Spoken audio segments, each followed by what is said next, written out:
Have you ever felt like as a musician you don't belong in the situations you find yourself in? Like somehow you've fooled everyone around you to end up where you are? If so, this video is for you. Let's go.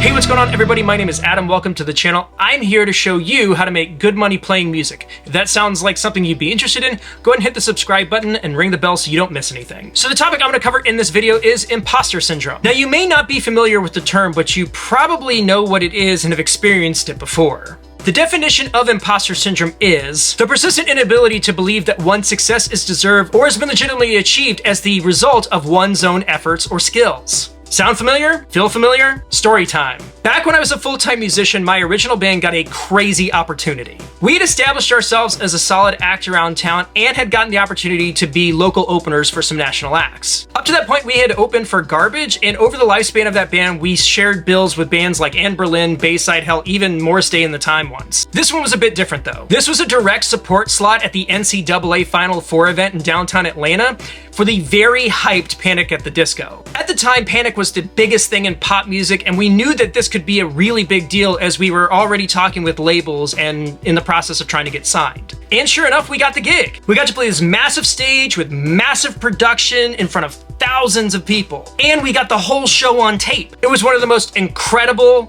validating experiences of my life, one that I still treasure to this day. The next day, I got up and went to work at the Apple store. No one at my job really knew that it happened and nobody asked me about it. And ultimately nothing major came of it. That whole thing was such a whiplash experience for me. We rolled up backstage in our van while the headliners came in on a private jet. They had this massive spread and we had a case of bottled water. When our set was supposed to be finished, we actually had to play longer because they weren't ready yet. Every step of the way, we were reminded that we were at the bottom of the totem pole. The show itself was a once-in-a-lifetime experience, but that experience was fleeting. To be honest, I think I'm still chasing the way that gig felt. In the aftermath of that situation, I definitely felt like we had fooled everybody to get that gig, even though we got other big opportunities as a result of that Panic show. We had the right look, we had the right gear, but somehow didn't earn that spot, even though the event producers felt like we were the best option. When I started doing cover gigs, I got another opportunity to play with a super popular band in my market. They were playing gigs full time, making great money, and eventually became a national touring act. But when I got into the rehearsal room, I was super intimidated and felt like I wasn't on the same level as the rest of them. I worked with them for over 2 years, and even though I was on the same stage as them, doing the same job that they were,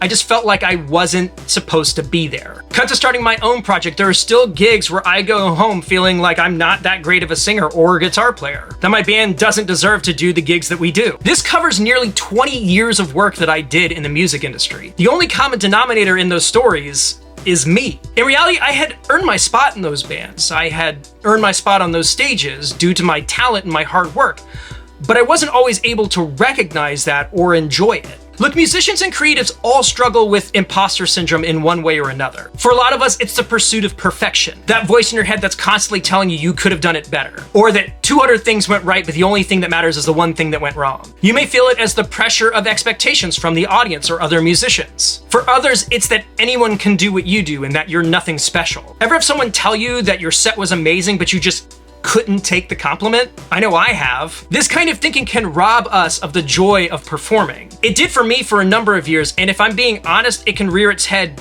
just about any time. So how do you overcome imposter syndrome as a working musician? It's simultaneously easier and much harder than you would think. You change your mind. You intentionally recalibrate how you feel about yourself and your abilities. You write down the things that you've accomplished and reflect on them.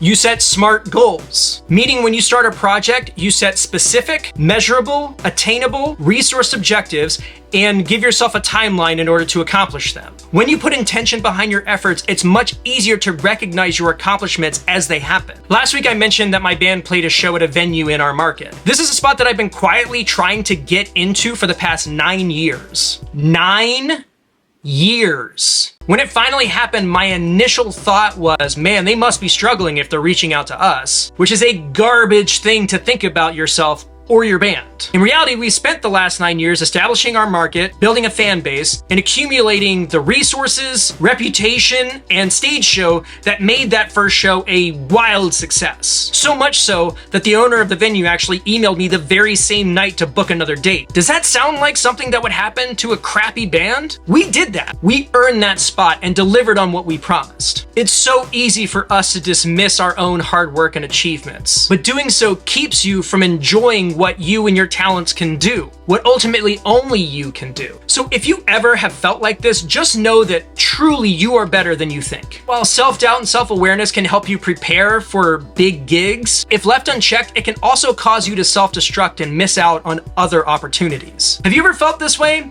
Tell me about it in the comments. Sharing our experiences help others know that they're not alone. That's going to do it for this week. Thanks again for tuning in. If you haven't already, go and subscribe to the channel. We post new videos here every single Friday. Also, I've added some new items in my store. From blank band contracts and riders for those of you looking to get into private events, to custom audio cues for those of you getting started with backing tracks. There'll be a link for all of that in the description. Some of those packages are currently on sale. Have an awesome week, and I'll see you next time.